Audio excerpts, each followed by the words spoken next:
3 દિવસ બાદ ગરમી વધતા અગનભઠ્ઠી બની જશે। સૌરાષ્ટ્ર કચ્છમાં હીટવેવ અકળાવી દેશે।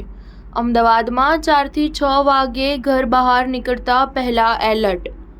આજથી 5 દિવસ રાજ્યભરમાં ગરમીનો પ્રકોપ યથાવત રહેશે।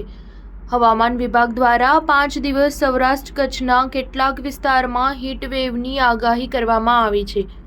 હવામાન વિભાગના વૈજ્ઞાનિક રામાશ્રય યાદવે જણાવ્યું હતું કે કચ્છ, પોરબંદર, દીવ, ભાવનગર અને વલસાડમાં 5 દિવસ દરમિયાન હીટવેવની શક્યતા છે। આ ઉપરાંત કચ્છથી લઈને દમણ સુધીના દરિયાકાંઠાના વિસ્તારમાં અકળામણનો અનુભવ રહેશે અને ગરમ તથા ભેજયુક્ત હવાને લીધે ડિસ્કમ્ફર્ટનો અનુભવ થશે। હાલમાં ગુજરાત પર આવતા પવનની દિશા ઉત્તર-પશ્ચિમ દિશા તરફથી છે। આથી તાપમાન આગામી 3 દિવસ દરમિયાન યથાવત રહેશે।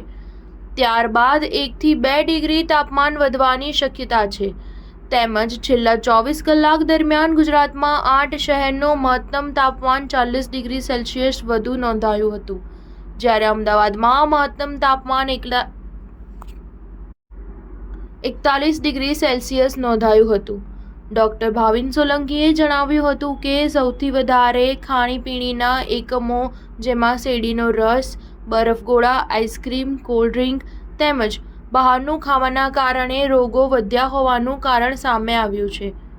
જ્યાં પણ સ્વચ્છતા ન હોય અને અનહાઇજેનિક ફૂડ મળતું હોય ત્યાં લોકોએ ખાવું જોઈએ નહીં। સ્ટાર ન્યૂઝ 7 હંમેશા સચ્ચાઈની સાથે।